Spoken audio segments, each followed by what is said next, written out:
ये उनका कहीं उम्मीद नहीं है, उनको ना बीजेपी में ना उम्मीद हो गई, वो महागठबंधन में भी ना उम्मीद हो गई। रामा सिंह बेचारा है, उनको बोल दिया गया आप सीवर तैयारी कीजिए। आनंद मोहन है, उनको बोल दिया सीवर तैयारी कीजिए। वैशाली को वैकेंट रखा गया है, वैशाली सीट पे कांग्रेस बिल्कुल बिल्कुल कांग्रेस दावा कर रही है, जदयू मांग रही है, वहां भूमिहार लड़ाना है। बीजेपी ना उम्मीद होगी, बीजेपी साफ साफ बोल रही वैशाली हम सीट हम खुद लड़ेंगे और भूमिहार लड़ाएंगे, तो उम्मीद कहां बचता है? जाइए चिराग के पास, चिराग के पार्टी में कम से कम शामिल होकर कम से कम तो अंतिम में कसरत तो कर सकते हैं। कसरत क्या मतलब दबाव बनाने का, लेकिन वहां भी भूमिहार पहुंच गए। लोग ताल ठोक के इस बार वैशाली में खड़ा है, लड़ेंगे वैशाली। 1977 से पहले किसी भी चुनाव में उस कंस्टिट्यूएंसी में किसी भी राजपूत समाज के व्यक्ति ने कभी भी नॉमिनेशन तक दाखिल नहीं किया। अच्छा है।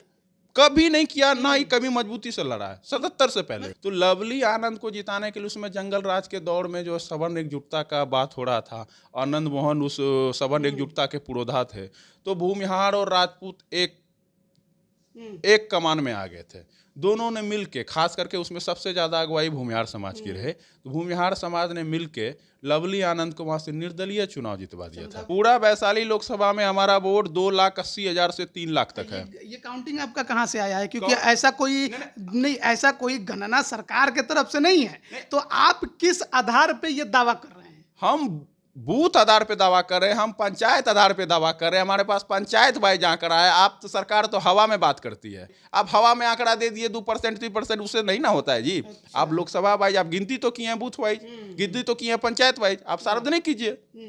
आप राजपूत समाज को 1 लाख से 1,10,000, अधिकतम 1,20,000, अच्छा। इतने पूरा वैशाली लोकसभा में। अच्छा, और किसी की संख्या नहीं है जाति में? भूमिहार के बाद मुसलमान सबसे सर्वाधिक अच्छा। है, 2,40,000 से 2,50,000 तक मुसलमान है। और उसके बाद यादव है। अच्छा। 2 लाख प्लस ही होंगे यादव भी। तो क्या लगता है भूमिहार समाज में नेता नहीं है? तो बता दीजिए। अरे आजकल तो भाजपा नेता बनाती है, तो गिनवा दीजिए ना। बहुत नेता है। पूर्व मंत्री है सुरेश शर्मा है, पूर्व मंत्री अजीत कुमार है। अजीत कुमार का उम्र कितना है? वो तो यंग लीडर है।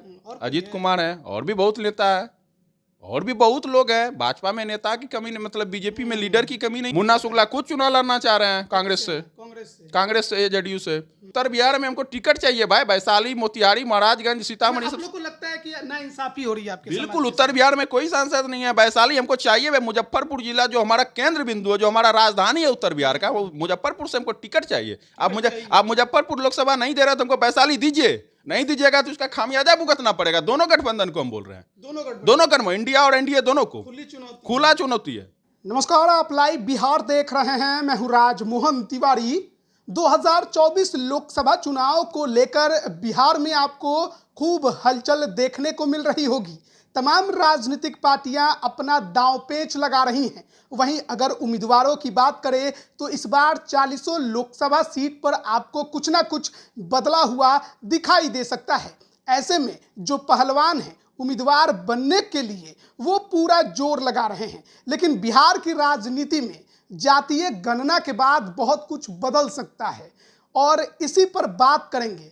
हमारे साथ अभी राय प्रतीक जी हैं, जो कि युवा राजनीतिक विश्लेषक हैं, ब्रह्मर्षि समाज से जुड़ाव रखते हैं, और बेहतर तरीके से बिहार की 40 लोकसभा सीट पर इनसे बात करने की हम कोशिश करेंगे।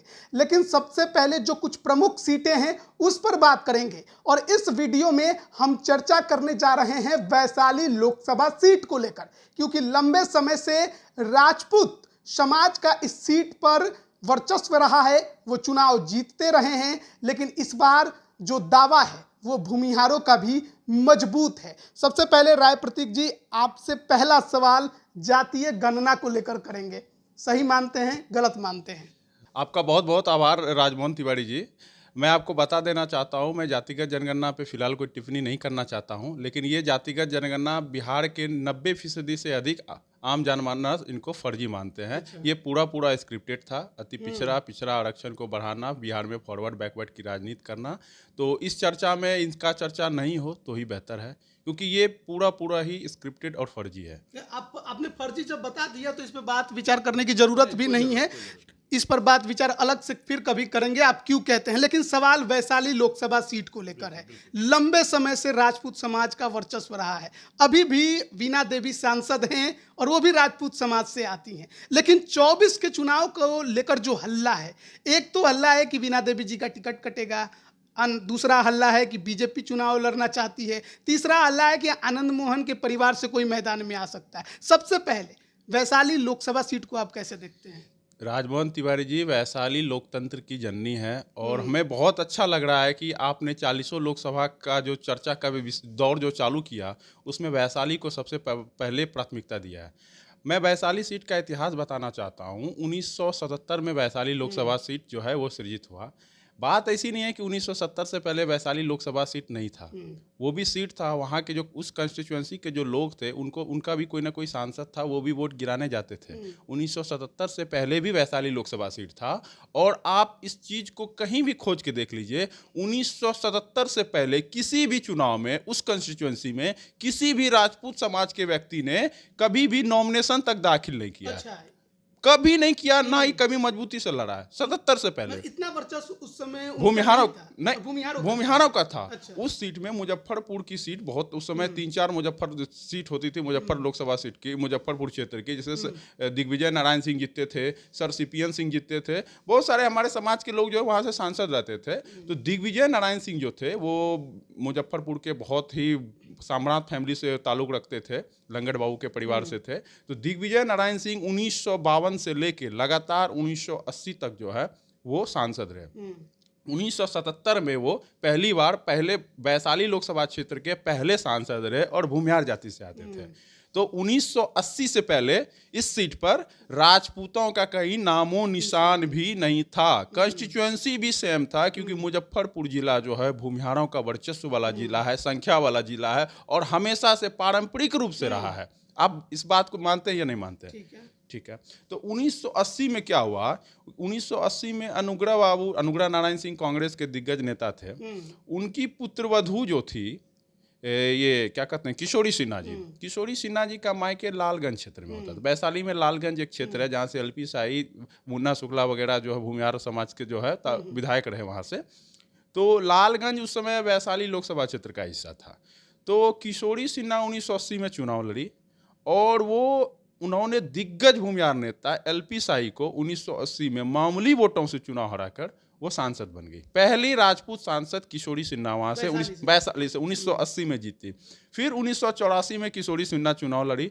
उसके सामने जो पूर्वी पटना से 5 बार भूमिहार समाज की जो सांसद रहती थी, केंद्र में मंत्री रहती थी, दिग्गज कांग्रेस नेत्री तारकेश्वरी सिन्हा, नाम आपने सुना होगा। 1984 में किशोरी सिन्हा के सामने तारकेश्वरी सिन्हा चुनाव लड़ने रही। उस समय 1984 में एलपी शाही चले गए थे मुजफ्फरपुर, वो मुजफ्फरपुर से चुनाव लड़के सांसद भी बन गए थे 1984 में, और केंद्र सरकार में कला HRD मिनिस्टर थे। तो 1984 में भी किशोरी सिन्हा चुनाव जीतने में कामयाब हो गई। तारकेश्वरी सिन्हा मामूली वोट 300 या 400 वोट से उस समय के अंतर से वो चुनाव हारी थी। लेकिन किशोरी सिन्हा को ने जब एलपी शाही और तारकेश्वरी सिन्हा दोनों को मैदान में धराशायी कर दिया, तो 1989 में जनता दल के टिकट से उषा सिन्हा, वो भूमिहार समाज से ताल्लुक रखती थी, उषा सिन्हा ने किशोरी सिन्हा को चुनाव हराया और उषा सिन्हा भी जाके केंद्र में मंत्री बनी। उषा सिन्हा आखिरी भूमिहार सांसद रही वैशाली लोकसभा क्षेत्र से। उसके बाद जो हुआ, लवली आनंद आ गई। बीच में एक उपचुनाव हुआ, कोई शिवशरण सिंह थे, वो एक्सपायर कर गए, मतलब उनका निधन हो गया था। उसके बाद वैशाली में जो है उपचुनाव हुआ। तो लवली आनंद को जिताने के लिए उसमें जंगल राज के दौर में जो सवर्ण एकजुटता का बात हो रहा था, आनंद मोहन उस सवर्ण एकजुटता के पुरोधा थे। तो भूमिहार और राजपूत एक कमान में आ गए थे। दोनों ने मिलके, खास करके उसमें सबसे ज्यादा अगुवाई भूमिहार समाज की रहे, तो भूमिहार समाज ने मिलके लवली आनंद को वहां से निर्दलीय चुनाव जितवा दिया था। कहना कि भूमिहार समाज ने लवली आनंद को चुनाव बिल्कुल 100% समर्थन किया था उस समय वैशाली में। निर्दलीय चुनाव जीतने का तो कुछ सवाल ही पैदा नहीं होता। मैं आपको संख्या भी बताऊंगा कि उस लोकसभा सीट में क्षत्रिय समाज की संख्या कितनी है और भूमिहारों की संख्या कितनी है। उसके बाद फिर चुनाव हुआ, फिर तो उसके बाद रघुवंश बाबू का दौर आ गया।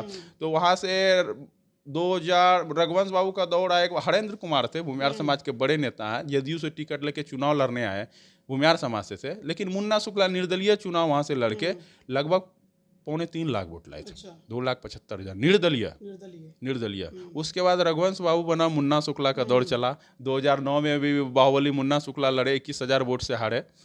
उसके बाद 2014 में जेल से उनकी मुन्ना शुक्ला जी जेल में थे, उनकी पत्नी लड़ी और निर्दलीय 1,04,000 वोट लाई। 2019 में कोई भूमिहार समाज से सामने नहीं आया। नहीं आया, जो हकीकत बात है। लेकिन आज तक वैशाली समाज में 2019 से पहले हमेशा भूमिहार समाज वहां से चुनाव लड़ते रहा, या जीतते रहा या हारते रहा। तो मतलब माना जाए कि उन्होंने अब हतोत्साहित हो गया भूमिहार समाज वैशाली में, इसलिए 19 में उसने चुनाव नहीं लड़ा। हतोत्साहित नहीं हो गया। भूमिहार समाज को मुजफ्फरपुर उसकी राजधानी है। बिहार में अगर जब भूमिहार समाज का सबसे ज्यादा वोट है तो पहले पटना जिला में है, उसके बाद दूसरे नंबर पे मुजफ्फरपुर जिला है, तीसरे नंबर पे बेगूसराय जिला है। इतना बड़ा वोट बैंक, 6 लाख के लगभग वोट है सिर्फ मुजफ्फरपुर जिला में भूमिहार समाज का। लेकिन आप ये दावा कैसे कर रहे हैं? जातीय गणना में आप लोग तीसरे नंबर पर आए हैं, फॉरवर्ड में। देखिए राजमोहन जी, मैं आपको पहले बता चुका हूँ, जातीय जनगणना को किनारे कर दिए। ये कोई मुद्दा नहीं रखता, ये गणना नहीं था, ये एक स्क्रिप्टेड प्लान था, वो जिसको आरक्षण बढ़ाना था। उसको 90-10 उनको जो है वो साबित करना था। 90-10 साबित करके उनको आरक्षण का दायरा बढ़ाना था। बस वो आरक्षण एजेंडा था। आरक्षण एजेंडा था। वो कोर्ट में खारिज भी हो जाए तो सरकार को ये लगे कि हम आपके रहनुमा, आप हमको सरकार में आने का मौका दीजिए तो हम संविधान में बदलाव भी कर सकते हैं। इस तरह की बात है।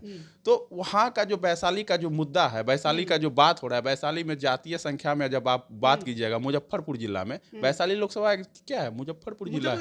5 तो मुजफ्फरपुर जिला का क्षेत्र है। और जो वैशाली विधानसभा एक आता है, वो भी पारंपरिक रूप से भूमिहारों का सीट रहे। एलपी शाही, हेमंत शाही, बीना शाही, सब तो वहां से चुनाव जीतते रहे। इस बार भी भूमिहार समाज वहां से चुनाव लड़े कांग्रेस से, इंजीनियर संजीव सिंह। आप जो कह रहे हैं 6 विधानसभा की बात कर रहे हैं, उन 6 विधानसभा में आपने गिने कितने विधायक राजपूत समाज के हैं?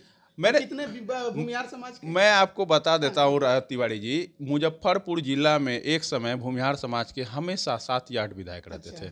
शुरू से जब मुजफ्फरपुर का जब डेटा आप निकालिएगा, हम लोग वैशाली की बात करेंगे, फोकस करके वैशाली विधानसभा की हम बात करते हैं, वैशाली लोकसभा का ही हम बात करते हैं। तो आप पहले आप बात कीजिए वैशाली विधानसभा क्षेत्र का। वैशाली विधानसभा क्षेत्र से आज तक कोई भी राजपूत समाज का उम्मीदवार कभी नामांकन दाखिल किया है? आपको पता है? अच्छा, नहीं किया है। नहीं किया है, वोट ही नहीं है। मुश्किल से 6-7 हजार 8 हजार वोट होगा। वहां से या तो भूमिहार विधायक बना है, या तो कुर्मी बना है बृषिन पटेल, या तो फिर एक बार जब हेमंत शाही वाला लहर चला था, हत्या का लहर चला था, तो एक बार यादव बन गए थे। एक बार या 2 बार शायद यादव बने। तो वैशाली में कुर्मी या भूमिहार होता है। ठीक है, वैशाली विधानसभा, वहां तो राजपूत का तो कोई नामो निशान नहीं है। आप चले जाइए कांटी, कभी सुने हैं वहां से कोई राजपूत समाज का चुनाव लड़ता है?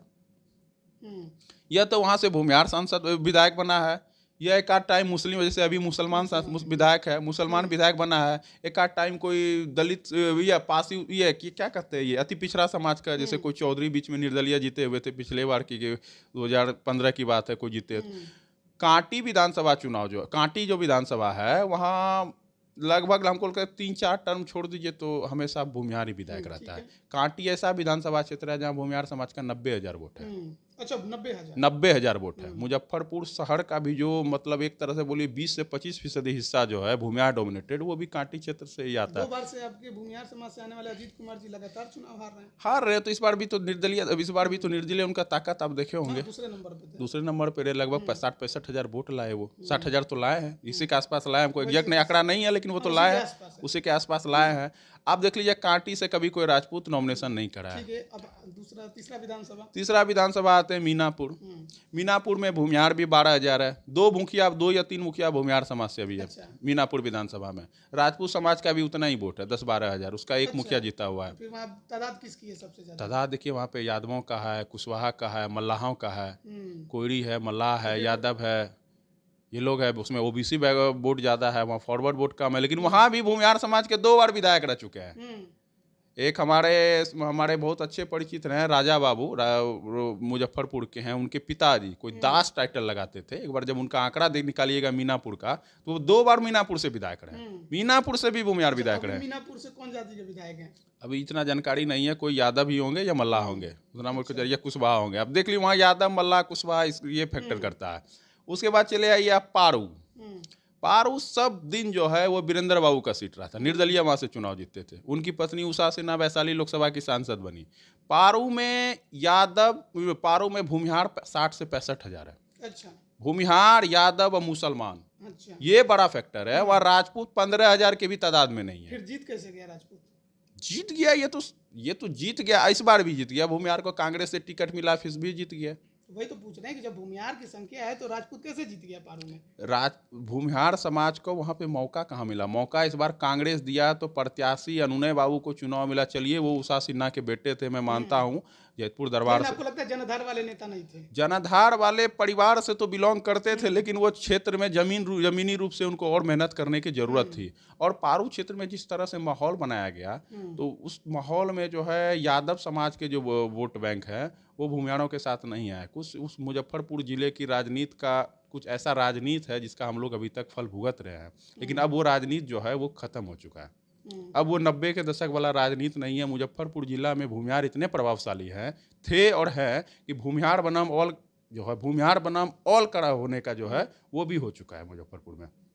बात जान लीजिए, पारो में 15,000 भी वोट राजपूत समाज के नहीं है। अच्छा, आप मुखिया से निकाल लीजिए, उसमें कौन कौन प्रखंड है, कितना मुखिया है। पूरा वैशाली लोकसभा में जब मुखिया का जब डेटा निकालिएगा ना, तो 2.5 से 3 गुना पर राजपूत समाज से ज्यादा मुखिया होगा भूमिहार समाज का। अच्छा, ठीक है। पारू सब दिन पारू में पारू का जब आंकड़ा निकालिएगा तो भूमिहार यादव भूमिहार। इधर हाल फिलहाल से 90 के दशक के बाद से जो वहां से राजपूत चुनाव जीता है पारू में। उसके बाद चलिए ये साहेबगंज। साहेबगंज में सीट में जो है वहां भी राजपूत से ज्यादा भूमिहार है, फिर भी राजपूत जीत रहा है। फिर भी राजपूत जीत रहा है। वहाँ 50,000 से ज्यादा, 50 से 55,000 तक भूमिहार वोट। आप लोग के समाज नहीं में नहीं एकता नहीं है। नहीं नहीं नहीं, वहाँ साहिबगंज में राजपूत है 19-20 की स्थिति में। अच्छा। भूमिहार लगभग बराबरी की है साहिबगंज में। बराबरी की नहीं है, उससे हम 10,000 ज्यादा है। अच्छा, आप ज्यादा हैं। हाँ, वो 40 से 45,000 है और हम 50 से 55,000 की स्थिति में है। क्योंकि पारू प्रखंड का आधा हिस्सा जो है साहिबगंज विधानसभा में आता है, और साहिबगंज पूरा भी आता है, उसमें भी हमारी अच्छी संख्या है। और जो हम लोग जो वहाँ पे है, वहाँ भी हम लोग पहले जीते थे, नवल किशोर सिन्हा जीते थे। काफ़ी लोग साहिबगंज से हमारा, हम नहीं भी कम से कम तो 5-6 टन भूमिहार विधायक रहे। ठीक है, उसके बाद अब बरूराज में रामचंद्र शाही स्टार्टिंग में 4-5 बार विधायक रहे भूमिहार समाज के। बरूराज में क्या है कि बरूराज में राजपूत समाज हमसे 5,000 ज़्यादा है। 5,000। हाँ, 5,000। राजपूत समाज वहाँ 45,000 वोट होगा, हमारा 35 से 38,000, अधिकतम 40,000 वोट बैंक है। वहाँ है कि आपके ब्राह्मण समाज का भी, ब्राह्मण समाज भी वहाँ 10-15,000 वोट आपका है। कहना है कि पूरा वैशाली लोकसभा में सबसे ज्यादा आप ही की संख्या है? पूरा वैशाली लोकसभा में हमारा वोट 2,80,000 से 3 लाख तक है। ये काउंटिंग आपका कहाँ से आया है? क्योंकि ऐसा कोई नहीं, ऐसा कोई गणना सरकार के तरफ से नहीं है, तो आप किस आधार पे ये दावा कर रहे हैं? हम बूथ आधार पे दावा कर रहे हैं, हम पंचायत आधार पे दावा कर रहे हैं। हमारे पास पंचायत वाइज आंकड़ा है। आप तो सरकार तो हवा में बात करती है। आप सरकार हवा में बात कर रही है, 500 करोड़ खर्च करके। बिल्कुल हवा में बात करिए। हमारे पास बूथ वाइज आंकड़ा है, हमारे पास मुखिया का डेटा है, हर एक पंचायत में कौन कौन वार्ड जीते हैं, एक एक वार्ड का डेटा है, एक एक वार्ड में कितना हमारा वोट है उसका डेटा है। बूथ वाइज आंकड़ा निकालिए। आप हवा में आंकड़ा दे दिए 2%, 3%, उससे नहीं ना होता है जी। आप लोकसभा वाइज आप गिनती तो किए हैं, बूथ वाइज गिनती तो किए हैं, पंचायत वाइज आप सार्वजनिक कीजिए, जो सही बात है। तो अब 2024 अब तो आ गया, तो एक पहला सवाल मेरा सुन लीजिएगा। 2024 तो अब आ गया, बीना देवी सांसद हैं, राजपूत समाज से हैं। 24 में आप लोग किसको देख रहे हैं? कैसे देखिए, करिएगा? आप राजपूत समाज को 1 लाख से 1,10,000, अधिकतम 1,20,000, अच्छा, इतने पूरा वैशाली में? पूरा वैशाली लोकसभा में। अच्छा, और किसी की संख्या नहीं है जाति में? पिछड़ा भूमिहार के बाद मुसलमान सबसे सर्वाधिक अच्छा। है। 2,40,000 से 2,50,000 तक मुसलमान है। और उसके बाद यादव है, अच्छा। 2 लाख प्लस ही होंगे यादव भी। पहले नंबर पे भूमिहार है, फिर मुस्लिम है, फिर भी यादव है। सहनी सानी भी 1 लाख के आसपास होंगे। अति पिछड़ा वोट भी काफी संख्या में है, वैश्य है, ब्राह्मण भी ठीक ठाक है। तो वैशाली लोकसभा जो, देखिए आप मुजफ्फरपुर से अति पिछड़ा लड़ाते हैं, भाजपा को तो मतलब जेन्युइन जो बात है, जो हक की बात है, आप मुजफ्फरपुर जिले में एक जिला मान लीजिए, मुजफ्फरपुर से आप अति पिछड़ा को लड़ाते हैं, जहाँ 3 लाख 3.25 लाख भूमिहार डोमिनेट सीट है मुजफ्फरपुर लोकसभा। अब वैशाली भी भूमिहार डोमिनेट सीट, जब एक सीट से आप अति पिछड़ा को लड़ाते हैं तो एक सीट से तो आपको भूमिहारों को मौका देना चाहिए। अच्छा, अब बीजेपी से मांग कर रहे हैं? बीजेपी से भी मांग रहे हैं, महागठबंधन से भी मांग कर रहे हैं हम। जब आप मुजफ्फरपुर लोकसभा सीट भूमिहार को नहीं लड़ाना चाहते हैं तो आप उसके बदले वैशाली दीजिए। आपको तो कायदे से तो आपको दोनों सीट देना चाहिए, दोनों सीट में आपकी बोलता है। कैंडिडेट दिखाई देते हैं वैशाली में बीजेपी से भूमिहार समाज? आपको क्या लगता है भूमिहार समाज में नेता नहीं है? तो बता दीजिए। अरे आजकल तो भाजपा नेता बनाती है, तो गिनवा दीजिए ना। बहुत नेता है। पूर्व मंत्री है सुरेश शर्मा है, पूर्व मंत्री अजीत कुमार है। अजीत कुमार का उम्र कितना है? वो तो यंग लीडर है। अजीत कुमार है, और भी बहुत नेता है, और भी बहुत लोग हैं। भाजपा में नेता की कमी नहीं, मतलब बीजेपी में लीडर की कमी नहीं है। मुजफ्फरपुर जिले में बहुत सारे लोग हैं। विपक्ष में भी है, कांग्रेस लड़ना चाह रही है, बिना शाही चुनाव लड़ना चाह रही है। इंजीनियर संजीव सिंह है, कांग्रेस के प्रदेश अध्यक्ष डॉक्टर अखिलेश प्रसाद सिंह खुद चुनाव लड़ना चाह रहे हैं, अपने परिवार के, अपने पुत्र को लड़ाना चाह रहे हैं वहां से, वैशाली से। और ताल ठोक के लड़ाना चाह रहे हैं वो। क्या मुन्ना शुक्ला के भी परिवार मुन्ना शुक्ला खुद चुनाव लड़ना चाह रहे हैं कांग्रेस से जेडीयू से।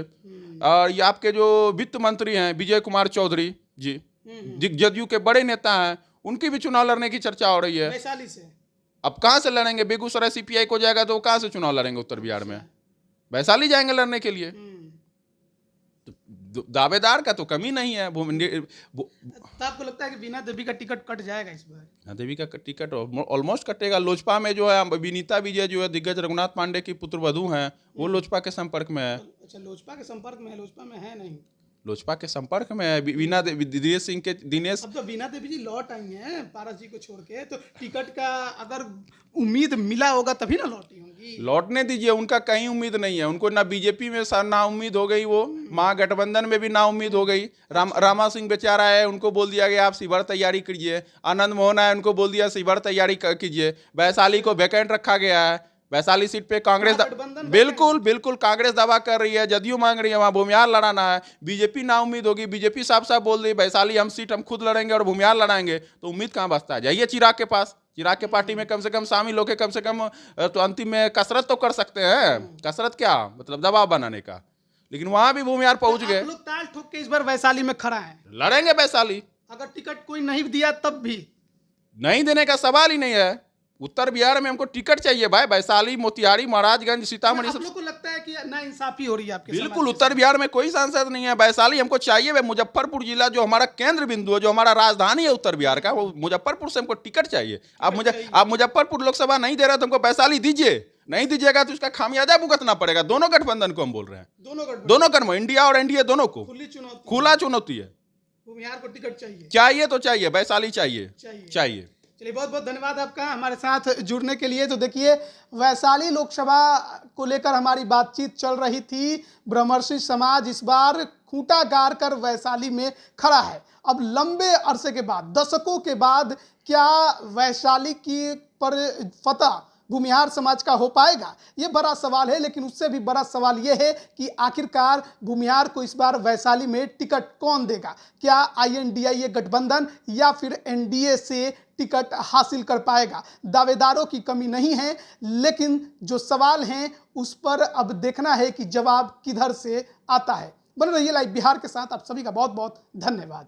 लाइव बिहार YouTube पर सब्सक्राइब और Facebook पर लाइक जरूर करें।